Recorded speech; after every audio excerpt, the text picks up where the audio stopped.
porque, bueno, nos falta todavía toda la parte en materia del proceso penal, ¿verdad? Ayer pues habíamos visto lo que era el sujeto procesal que se conoce como Ministerio Público. Entonces ya habíamos visto que incluso los fiscales pueden ser recusados, ¿verdad? Eso habíamos quedado ayer. También en el proceso penal, pues, la víctima puede interponer la acción penal por medio de una acusación privada. Es decir, que puede contratar a un abogado privado para que pueda ejecutar esa acción. O sea, aparte del Ministerio Público, también puede haber un abogado que se llama acusador privado. Y bueno, es para los delitos de acción pública, para todos los delitos. ¿Cuáles son los delitos de acción pública? Todos los que afecten, pues, los intereses de la gente y del Estado, ¿no? Y bueno, la víctima o su representante legal pueden provocar la persecución penal, ¿verdad? Siempre con la existencia de un profesional del derecho, es decir, un abogado que esté colegiado, que esté en el ejercicio de profesión, ¿verdad? Y para que intervenga, e incluso si ya el Ministerio Público ha incluso si incluso si el Ministerio Público ya inició con la acción penal, pues entonces puede intervenir el acusador privado, ¿verdad? Esa es la figura. Entonces, en muchos casos donde las víctimas, por ejemplo, tienen como la sensación, ¿no? O quieren tener la certeza de parte de ellas de que se está cumpliendo con una debida acusación, entonces, pues, provocan la intervención de una acusación privada. Em, los acusadores privados, pues, pueden proponer actuaciones de la misma manera que el Ministerio Público, es decir, que el acusador privado puede contratar, por ejemplo, un perito, ¿verdad? Privado. El Ministerio Público siempre va a hacer uso de los peritos con los que cuenta la institución. La institución del Ministerio Público, pues, cuenta con, vamos a decirlo, casi todas las ramas necesarias para poder investigar un delito que se llama, pues, esa disciplina se llama la criminología y la criminalística, particularmente la criminalística para analizar la escena del crimen y la criminología para investigar el delito. Entonces, ¿qué significa eso? Pues que ellos tienen peritos calígrafos, peritos fotográficos, peritos de balística, peritos de huellas dactilares, peritos de microbiología, etcétera, ¿no? Entonces, médicos forenses, bueno, cuentan con todos esos recursos humanos.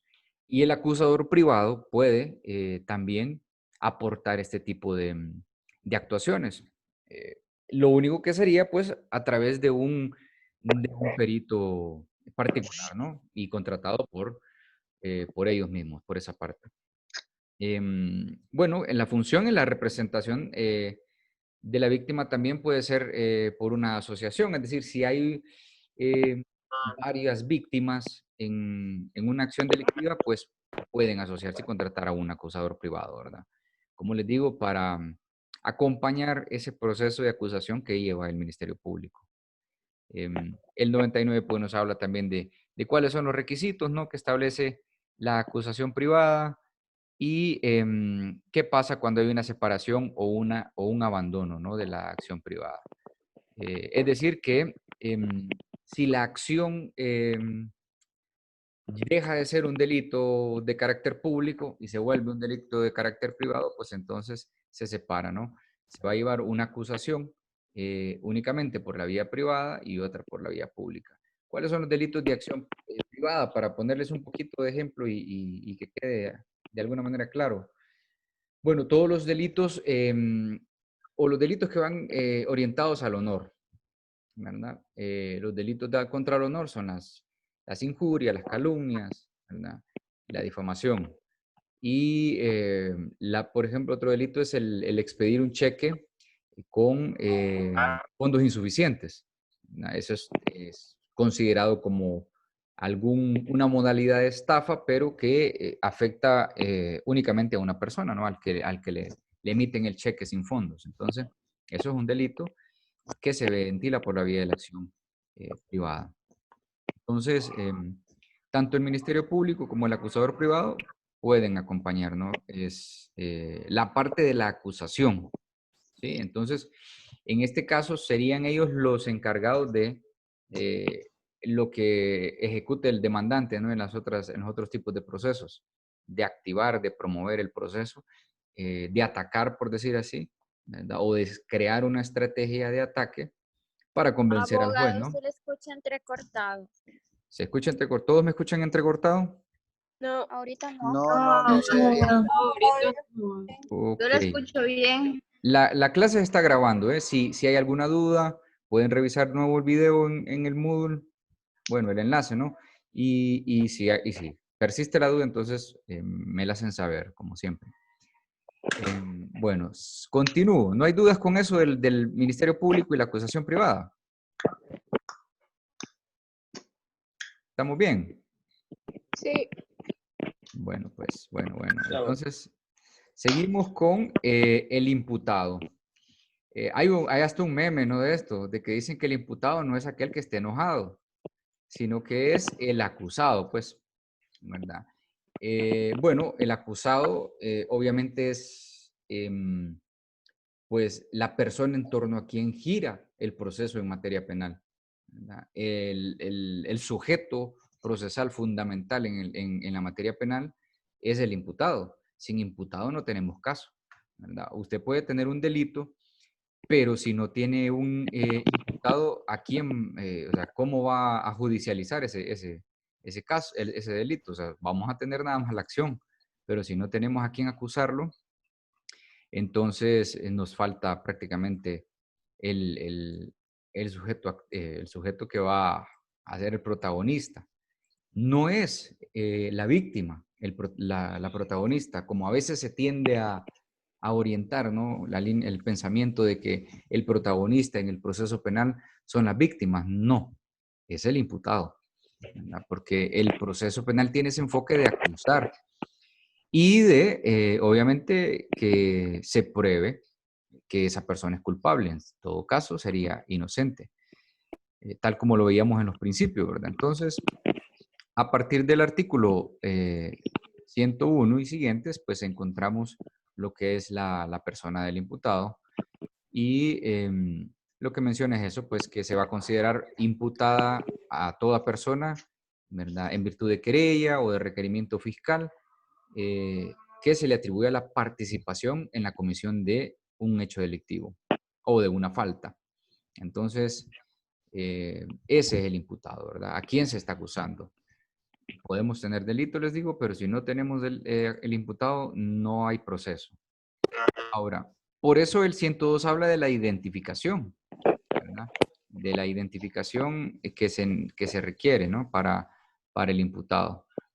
Es indispensable, lo establece así, el 102, que es indispensable la identificación plena del imputado, ¿verdad? Entonces, usted no puede acusar, el Ministerio Público o un acusador privado no puede interponer un requerimiento acusando a una persona si no está ¿verdad? Con la certeza de que esa persona con ese nombre y ese apellido es el que usted va a acusar.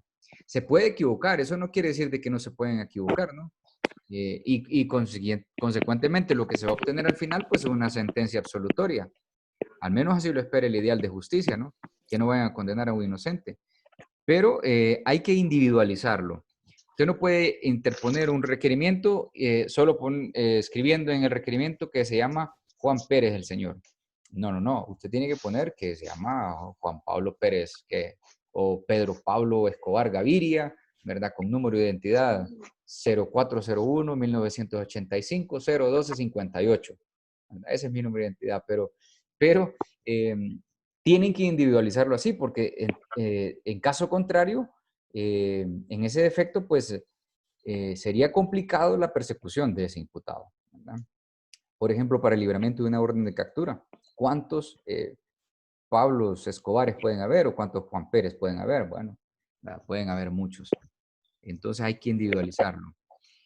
Retomando un poquito lo que dice el 101, solo quería pues avanzar con eso para dejar claro la importancia de identificar al imputado.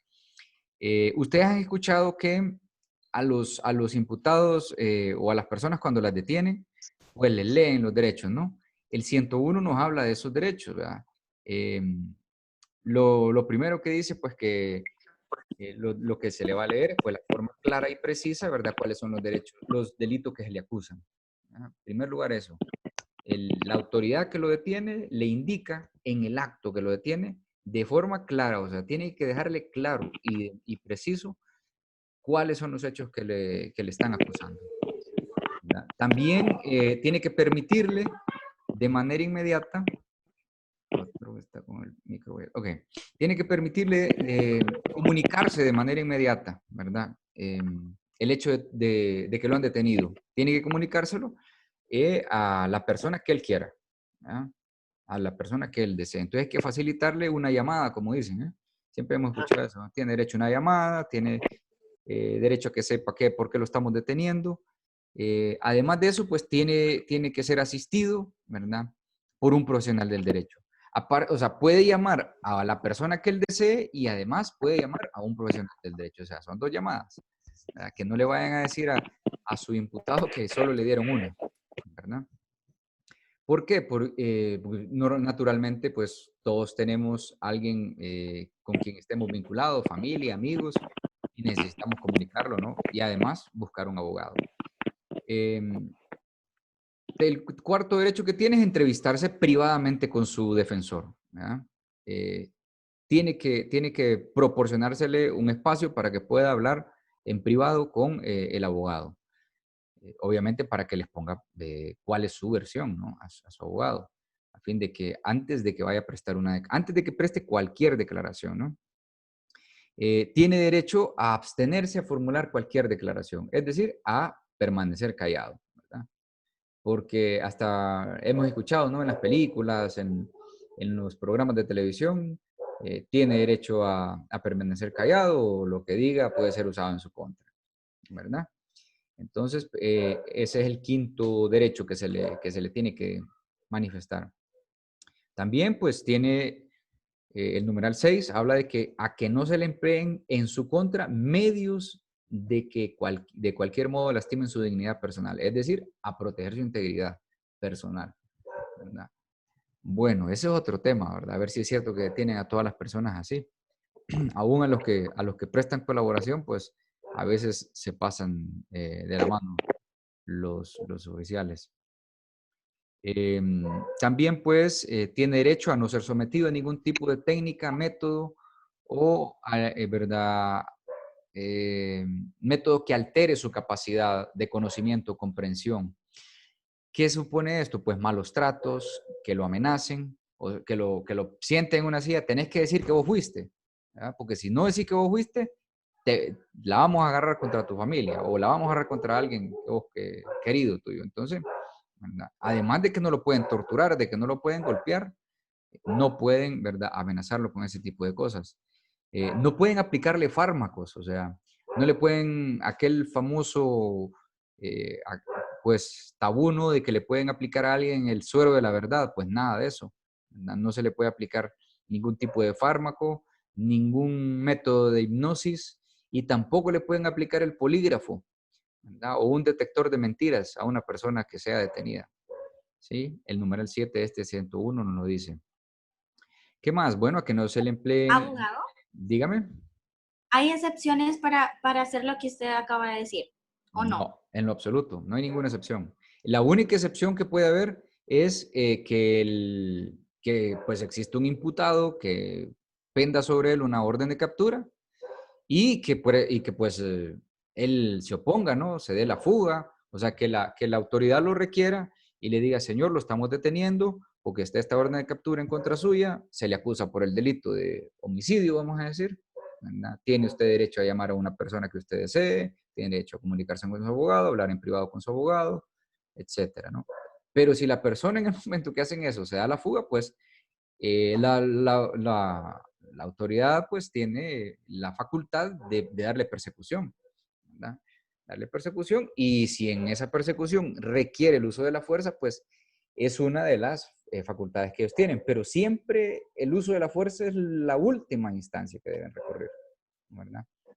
De lo contrario, no hay ninguna otra. Abogado, Y el hecho de que se le apliquen lo que les mencioné, ¿no? Tortura, algún medio de amenaza o que lo oríe a confesar algo, eso no, eso bajo ningún, aunque así se dé la fuga y así sea el peor sicario que exista o el mayor narcotraficante declarado, no se le puede aplicar ninguna medida de esta. Sí, dígame. bueno, digamos en el caso de un policía o un soldado que le dispare a alguien, pero verdad que no puede dispararle por la espalda. Bueno, es que Sí, sí. por acá acaban de matar a un muchacho, pero ese La- sí me imagino que le vio mal porque, bueno, a él sí 3 tiros le pegaron, pero el la primero policía. sí, se supone que le dieron un pie, porque creo que algo así es que eso es que si se les corren lo pueden quebrar, dicen, ay, que le pueden entrar en una pierna y eso, pero resulta que él, ya cuando estaba en el suelo, allí se fue a parar el otro tiro. Y bueno, pero solo hace como 2 semanas de esto, no sé si vieron la noticia. No le puede Fue aquí. disparar. Si el muchacho, si el que se da la fuga va de espaldas, va corriendo, el policía bajo ninguna circunstancia le puede disparar, ni a los pies. Porque para eso tiene medios para poder darle persecución. ¿Ya? Hay vehículos, hay otros compañeros policías o miembros del cuerpo de seguridad que le pueden ayudar a darle detención. Ellos para eso están entrenados, ¿verdad? Para eventos como ese. Bajo ninguna circunstancia a una persona que va de espaldas le pueden disparar. La única facultad que tienen, por eso le digo, pueden usar la fuerza, eso sí va. Por ejemplo, no sé, que se le tire encima y si se quiere dar los golpes, pues lo pueden someter, ¿verdad? Y darle, para eso tienen el tolete, ¿va? Pero dispararle nunca. A menos que Por defensa propia. a menos que sea en defensa propia, a menos que el otro, que verdad, el que tiene el imputado, ¿verdad? Haga el ademán que le va a disparar. Entonces ahí sí, ellos pueden porque lo hacen en cumplimiento del deber, ¿verdad? Y legítima defensa, obviamente. Entonces, es la única, pero de espalda, ese policía debe tener un proceso también, debe ser acusado por, si murió el muchacho, pues debe ser acusado mínimo por un homicidio. Sí. Sí, bueno, no es, Depende, hay una causante, podría ser analizada hasta de asesinato, ¿eh? Para que vea lo grave que es. ¿Eh? sí, no, hombre, ese día ahí, sí, Sí. bueno, andaban, bueno, un montón de gente casi mataron a un policía, Sí, es hasta que que no. vinieron como 10 patrullas y ahí se controló, ¿no? Sí, sí, es que no pueden, no están autorizados para eso. Muy bien.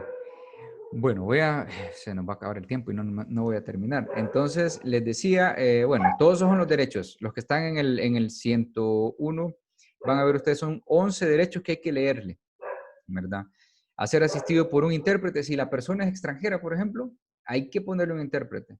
Si es del país más recóndito del mundo y estamos hablando de una lengua desconocida, pues hasta que se le ponga un intérprete, ¿verdad? Incluso si la persona es sordomuda, hay que traer un intérprete. Eh, también tiene derecho a estar presente con su defensor en todas las actuaciones, ¿verdad? Y a requerir al Ministerio Público para que practique algún tipo de investigación, si el que le interese a su defensa. Por ejemplo, si como no contamos en nuestro medio con muchos peritos, ¿verdad? En materia de criminalística y criminología, entonces puede el imputado, por medio de su defensor, pedir que el Ministerio Público practique una prueba. Digamos, vaya, una prueba de sangre, ¿no? Una con luminol para determinar si si la sangre que encontraron ahí es del mismo patrón genético de él. Entonces, cosas así, para que le sirvan, las puede solicitar. Todo eso son los derechos que se le leen. Avanzo con el 103, la identificación física del imputado. Bueno, cuando existan dudas, si, por ejemplo, en los casos de los retratos hablados, ¿verdad? ¿Se acuerdan del famoso muchacho Kevin Solórzano, no? Bueno, él fue condenado ya, ¿verdad? Por un retrato hablado. Entonces había que tener una identificación física clara del imputado, ¿verdad? Cuando no existan dudas de que la persona imputada es en realidad la que está siendo objeto de la persecución penal, o sea, está siendo acusado, pues no hay ningún problema, ¿verdad? Pero si existe un problema, una inexactitud, dice el artículo, de los datos suministrados, ¿verdad? Como en un caso de un retrato hablado, pues entonces la autoridad eh, puede adoptar medidas necesarias, ¿no? Para que se ratifique todo eso. Entonces, utilizar otros medios de prueba. Entonces, pero lo importante es identificarlo físicamente, ¿no? Aparte de identificar a la persona, si estamos acusando a una persona blanca, ¿verdad? Con tez clara, no vamos a llevar a la acusación si el Juan Pérez que fue el autor del delito y que vimos es de tez clara y llevamos a uno que es moreno y se llama Juan Pérez, pues obviamente, ¿verdad? Hay una falacia ahí grande. El domicilio del imputado, bueno, el domicilio, la residencia del imputado, que habla el 104, deberá, desde su primera comparecencia, deberá darse cuenta, ¿verdad? O sea, dónde vive, hay que dar cuenta dónde vive, o señalar el lugar donde reside habitualmente, ¿verdad? Asimismo, si el domicilio laboral también, o sea, identificar el domicilio y la residencia del imputado es importante para efectos de notificación y de una posible opción a medidas alternas también, ¿verdad? Porque en caso contrario, podría entenderse que se quiere, maliciosamente quiere ocultar esta información, ¿no? Y se puede dar a la fuga y no sabemos ni de dónde es.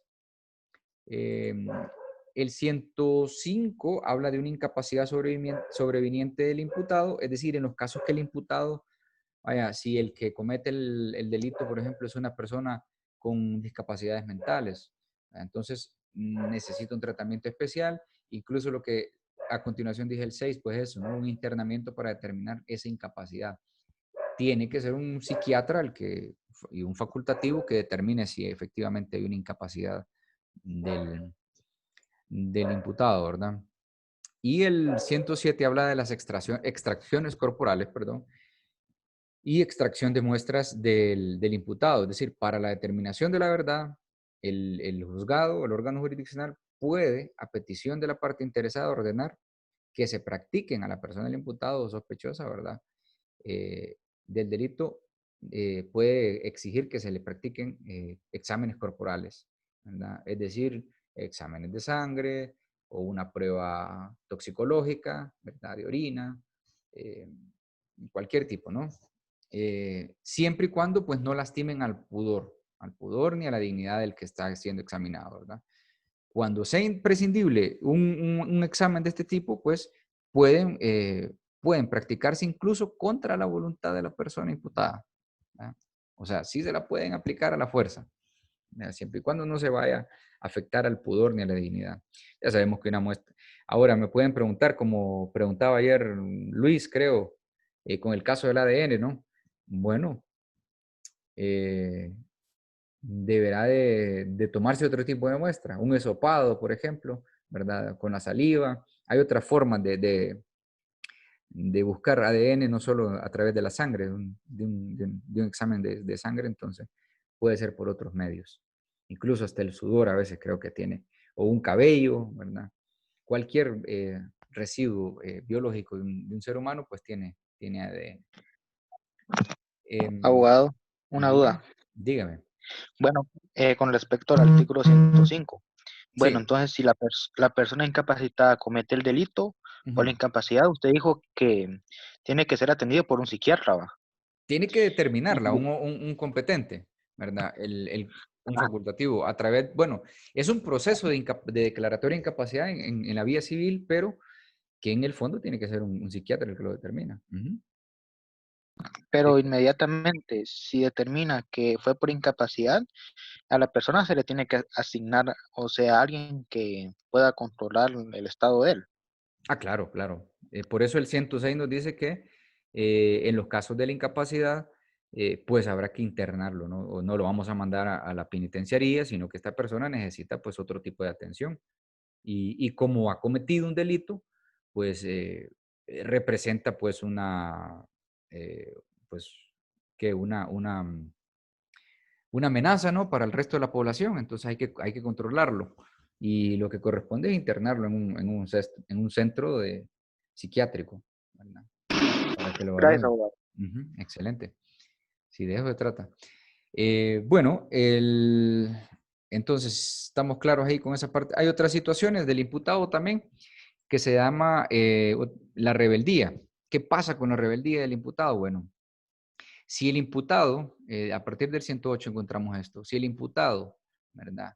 Que sin grave incumplimiento no atienda la citación, ¿verdad? O sea, si lo han citado a una audiencia, etcétera, y no comparece, o se fuga, por ejemplo, ¿verdad? De un centro que está detenido, o se ausente del lugar donde se haya señalado, si le dijeron, usted tiene que mantenerse en este domicilio, como el arresto domiciliario que le llama, ¿no? Entonces, sin la autorización del juzgado, pues se puede ordenar la captura y se instruye, pues incluso hasta las autoridades de migración para que impidan su salida del territorio nacional, ¿verdad? Esas son las medidas que se toman. Y bueno, para localizar al rebelde y lograr su detención, se podrá solicitar, ¿verdad?, la información por los medios, incluso hasta los medios de comunicación, escritos, televisivos, ¿verdad? Se puede publicar la fotografía, el retrato hablado o cualquier otro tipo de seña, ¿no? Esto para buscar y darle persecución, ¿no? También, ¿cuáles son los efectos? Si se le declara rebelde, entonces, eso significa que no suspende, ¿verdad?, la investigación. No es que, bueno, se nos fugó, hasta aquí llegamos, no. Sigue la investigación, ¿verdad? Lo que paralelamente va a suceder es que va a haber una persecución, ¿verdad?, de ese que se dio la fuga, pero el proceso de investigación continúa. Lo que sí paraliza, pues, es el proceso para evacuación de prueba, ¿verdad? Se puede seguir la investigación, pero la evacuación de prueba no se podrá hacerlo únicamente si se encuentra el defensor, en ese caso sí, ¿verdad? En los casos cuando ya está en la etapa de juicio, ¿verdad? Una persona que ha estado en la primera etapa y ya se le elevó la causa a un juicio, entonces, y está el defensor, se puede seguir incluso, ¿verdad?, el proceso en esa etapa. Y va a ser el defensor el que lo va a estar representando en las audiencias de juicio oral. ¿Qué más? Bueno, si después se presenta voluntariamente el imputado que se fue declarado rebelde, pues entonces no le será aplicable, ¿verdad?, la declaratoria de rebeldía. Volverá al Estado como si nunca se hubiera fugado. ¿Por qué? Porque pues los principios del derecho penal establecen que toda la norma debe ser favorable al reo, ¿no? Entonces, si se presenta voluntariamente, si se arrepiente o su mismo abogado le dice, no, sabe qué, preséntese mejor. Como esos que se presentan allá en los Estados Unidos, ¿verdad? Ustedes se han dado cuenta que los están persiguiendo por crímenes grandes y entonces mejor se presentan voluntariamente. Eso incluso puede representar atenuantes al final. El imputado obviamente debe estar acompañado de una figura que se llama el defensor. Alguien tiene que defenderlo.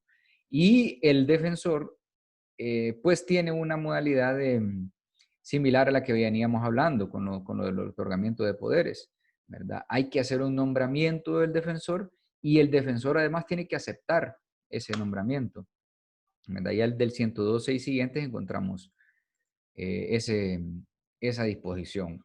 Y bueno, el nombramiento del defensor se hace por el mismo imputado, ¿verdad? O por su representante legal. En el caso de los menores infractores, pues entonces sus padres pueden nombrar al defensor. Y bueno, no es necesaria ninguna formalidad en materia penal, como les decía, ¿verdad?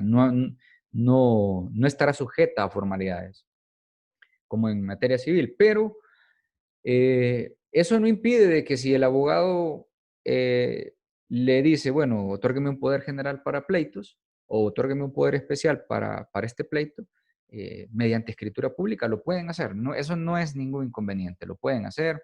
El abogado puede presentar un escrito, no hay ningún problema, pero no hay exigencia en el proceso penal, porque como el proceso penal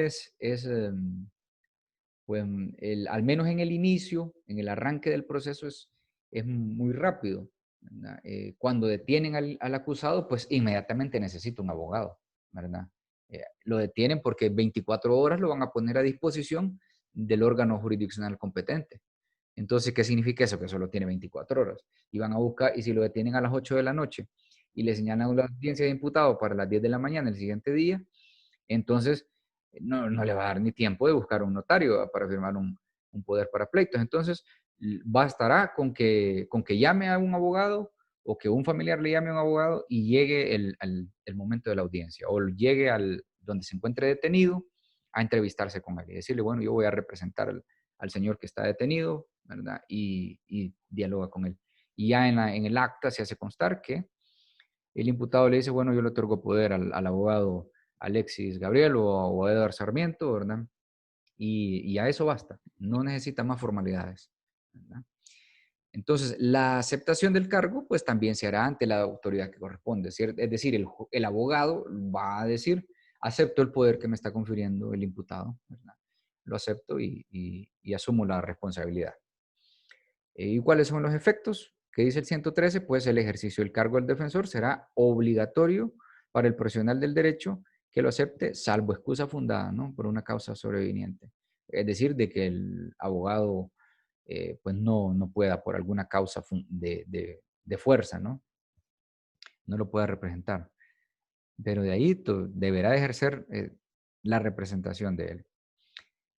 ¿Qué más teníamos por aquí? El nombramiento de los defensores en casos urgentes, que habla el 115. Bueno, cuando el imputado se encuentre privado de libertad, ¿verdad? Y las otras personas a que se refiere el numeral 3, es decir, los familiares, ¿verdad? Que habla el numeral 3 del 101, hayan designado su defensor, tal nombramiento le será comunicado inmediatamente a aquel. Si usted, por ejemplo, si es detenido una persona, ¿no? Me detienen a mí y yo no hay qué hacer, solo me dicen, puede llamar, puede hacer una llamada, pues yo lo que voy a hacer es llamar a mis hermanos, a mis familiares, ¿no? Y si ellos me buscan un abogado, entonces en el momento que sea oportuno, me lo comunicarán, ¿no? Él es su abogado. Y el defensor, pues, propuesto en esos casos urgentes, iniciará su función de inmediato, ¿verdad? Y va a cesar su función o va a cesar el ejercicio de su cargo en el momento que el imputado nombre otro defensor, porque puede decir, bueno, muchas gracias por su representación, pero tengo un abogado que es de mi confianza, ¿verdad? Y voy a nombrarlo. Esto pasa mucho con los abogados de la defensa pública. De hecho, los abogados de la defensa pública tienen turnos, igual que los fiscales, por ejemplo. Y los defensores públicos que están de turno, pues por regla hacen una visita a las Bartolinas de las policías, donde hay detención de personas, ¿no?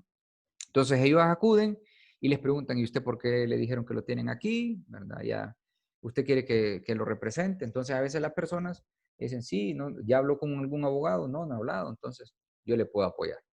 Y hacen eso y ya posteriormente en el proceso dice, ¿sabe qué? Mi familia me busca un abogado, o yo tengo un amigo que es abogado, o tengo un abogado de cabecera, etcétera, ¿no? Entonces se puede sustituir.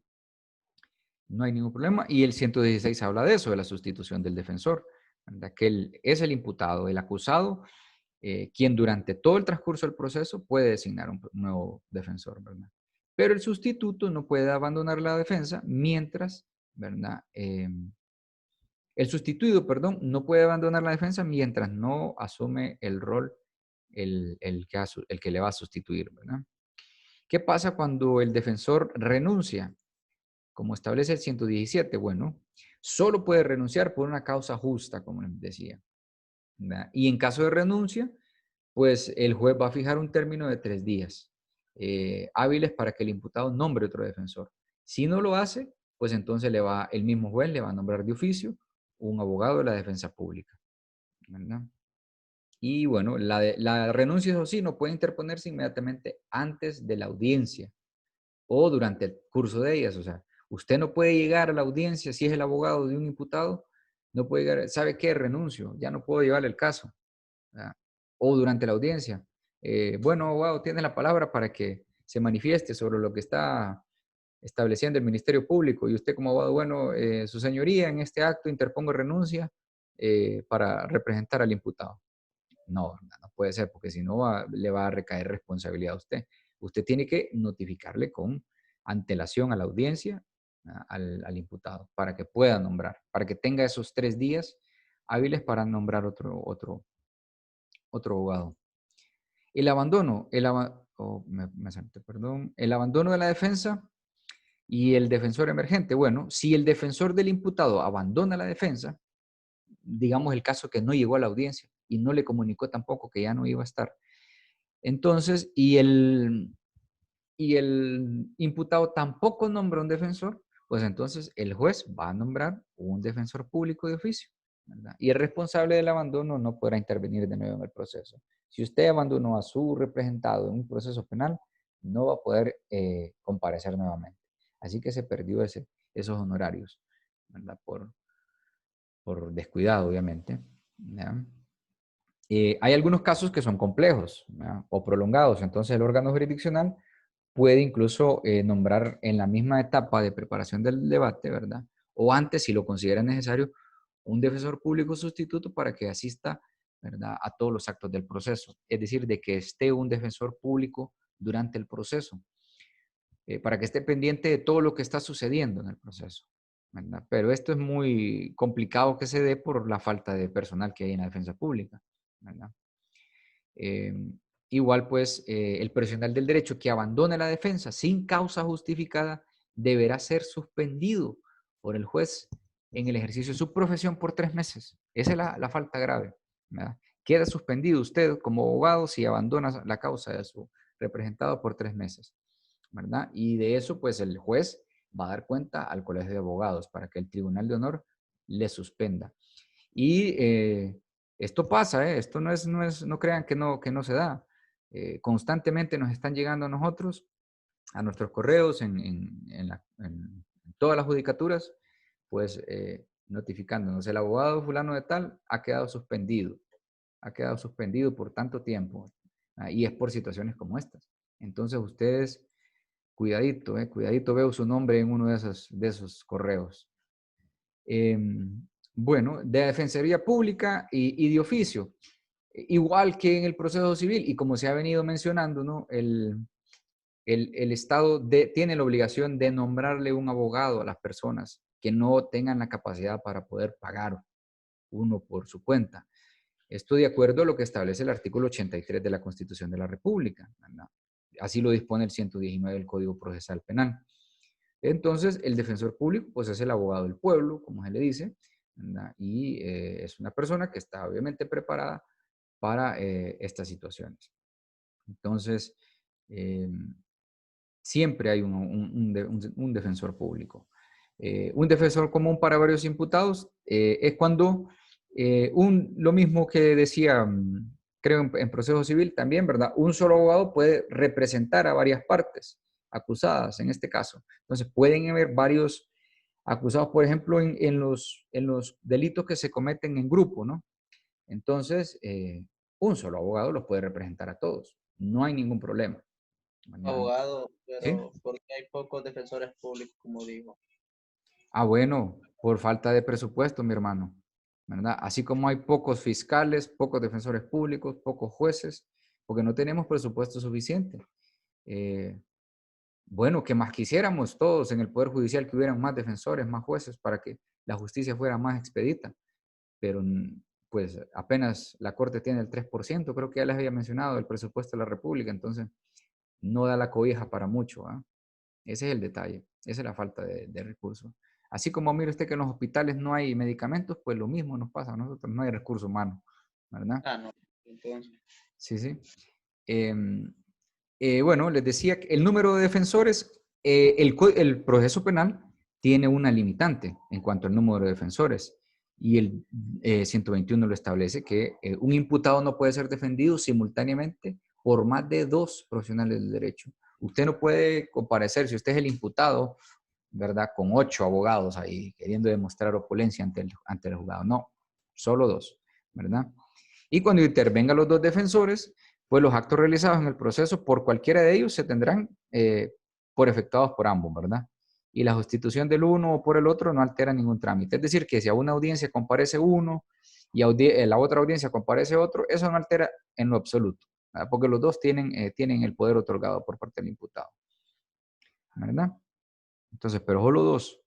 Y los defensores sustitutos, ¿a qué se referencia el 122? Pues es que con el consentimiento del imputado, cada defensor podrá designar un sustituto. Es decir, si usted tiene dos, si el imputado tiene dos abogados, también puede tener dos sustitutos, ¿verdad? Ellos quedan en propiedad y los otros sustitutos, por las razones, ¿no? Como había ayer, creo, manifestado, algunos abogados pues tienen demasiada carga de trabajo, entonces siempre nombran un abogado sustituto para que le pueda estar apoyando en los procesos cuando no pueda comparecer. Entonces, Abogado, dígame. Leo, sí. me repite, en el ámbito privado, un imputado, ¿cuántos defensores puede tener? Sí, dos. Tal Solo como dos. el 121, sí, solo dos. Solo Pero, dos abogado, titulares, ¿verdad? Dos titulares. Y esos titulares pueden tener, como dice el 122, un sustituto. O sea, pudiera tener hasta 4, vamos a decirlo, pero en el proceso solo van a estar interviniendo 2. ¿Sí? sí, no, preguntaba porque yo asistí a una audiencia de violación especial y el imputado tenía 3 abogados. Entonces, por eso preguntaba. Uno era sustituto. Eran 2 Sí. abogados y un sustituto. O a veces hay asistentes, que es lo que les voy a presentar en la siguiente, ¿verdad? Que son los auxiliares de los intervinientes. Son asistentes no letrados de los intervinientes. Entonces, también pueden haber pues abogados que dentro de su despacho le digan, no, solo viene como mi asistente, ¿verdad? Y sí, a veces vamos a ver ese montón de colegas ahí, pero no tienen facultades para intervenir en el proceso, esos asistentes. Tal vez únicamente como apoyo para el abogado, eso no hay problema, sí se puede dar, ¿verdad? ¿Y qué dice el 123? Bueno, los asistentes no letrados, si el fiscal o cualquiera de los intervinientes del proceso pretende valerse de asistentes, ¿verdad? No letrados, para que colaboren con él en el cumplimiento de sus funciones, pondrán en conocimiento de la autoridad, perdón, ante la cual actuarán sus nombres, sus apellidos y demás generales. Entonces usted, no sé si tal vez pudo presenciar eso, pero el que tenía esos otros dijo, bueno, su señoría, también me acompaña el abogado o la persona fulana de tal, de su nombre, apellido y demás generales, que me va a estar auxiliando, nada más como mi asistente, ¿verdad? Y lo que dice el párrafo segundo es eso, de que dichos asistentes solo pueden cumplir labores accesorias, ¿verdad? En ningún caso podrán sustituir a la persona a quien auxilian. Y bueno, los actos que realicen comprometen, eso sí, la responsabilidad de a quien asisten, ¿verdad? Entonces, solo pueden hacer acto de presencia, no pueden intervenir en las mismas. ¿Ok? Y por último, el 124 nos habla de los... ¿qué tiempo terminé? 124 habla de los consultores técnicos. El fiscal, como les decía, o las partes que consideren tanto acusadores privados como los abogados defensores, pueden ser asistidos por consultores en ciencias específicas, en materias como la ciencia, el arte, la técnica, la especialidad, ¿verdad? Usted puede ser abogado y puede tener conceptos amplios por su propio estudio de la medicina, pero jamás su criterio médico va a ser convalidado como lo es aquí llegue un médico, ¿no? A decirle, un médico forense, por ejemplo, cuál fue el orificio de entrada y cuál fue el orificio de salida de un proyectil en un cadáver. Bueno, eso usted lo puede saber porque lo estudia, pero no tiene ninguna validez ante un tribunal como que la diga un profesional de esa materia, ¿verdad? Un experto. Entonces, pueden los abogados, tanto del Ministerio Público, acusadores privados o defensores, asistirse de consultores técnicos, de cualquier índole, ¿verdad? De cualquier índole. Siempre y cuando pues tengan utilidad con el proceso. Usted puede llevar incluso un contador para que le explique un proceso de un defalco, ¿verdad? Cualquier que sea la necesidad es permitido, tal como lo establece el 124. Y bueno, si alguna de las partes carece de recursos económicos, el Estado dice sufragará sus honorarios del consultor. ¿Hay que pagar al consultor? Pues entonces la Corte debe de pagarlo, ¿verdad? En resumen, jóvenes, eso es las partes en los procesos, ¿verdad? Y hasta aquí veríamos lo que es el contenido de examen. Entonces, Abogado, una pregunta háganla. con respecto al contenido de examen. Es que siento que hemos visto bastantes cosas también, ¿verdad? Y no Sí. sé si cuáles serían los... Bueno, así, de manera rápida, les voy a tratar de, voy a entrar al Moodle. En el Moodle está la guía de estudio, vamos a decirlo así, ¿verdad? Lo que hemos visto en las 3 semanas, lo que yo les he dado en las presentaciones, entonces eso es lo que vendrá en examen. Vamos a ver, no había entrado al Moodle. Entonces, ¿qué es lo que hemos visto? Empezamos viendo pues los conceptos básicos, luego vimos los principios, luego vimos las cuestiones de jurisdicción y competencia, las cuestiones de competencia como la recusación, ¿no? Ahorita ya estoy. Sí, el derecho procesal, concepto y caracteres. Yo les recomendaría que estudien de las presentaciones, ¿sí? De las presentaciones se les hace tal vez más fácil, porque yo les he agregado documentos que son extensos, ¿no? Como por ejemplo... Exacto, por eso que a mí sí. los documentos se me veía como trancado. Sí, no, tranquilo. Usted estudie las presentaciones, que por eso le digo, esa es la guía, ¿no? Esa es la guía para llevar la secuencia de lo que hemos visto. Pero el examen, bueno, en el caso hablo por mí también, y no sé si mis compañeros también les interesa la cuestión ¿Seguro? del examen. Sí, es porque cómo va a ser el examen, si va a también ser escrito o también se va a hacer tipo selección, como últimamente se han hecho. Bueno, eso déjemelo a mí, ¿eh? Esa es mi creatividad.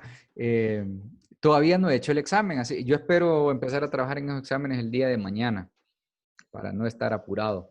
Entonces, lo que sí les voy a pedir es que el día del examen nos conectemos al Zoom con las cámaras, ¿ok? No vamos a hablar, solo vamos a, todos en mudo, pero con las cámaras. Así que si les ha Abogado, dado pena poner la cámara, pues esta vez tienen que ponerla menos para el examen. ¿Sí? abogado. Dígame. Y si en el caso mío que no tengo computadora y si me salgo de Zoom, pues se apaga mi cámara. Híjole. Tiene el fin de semana para comprar computadora. No, tampoco. Puede utilizar otro móvil de alguien de la familia, ¿sí?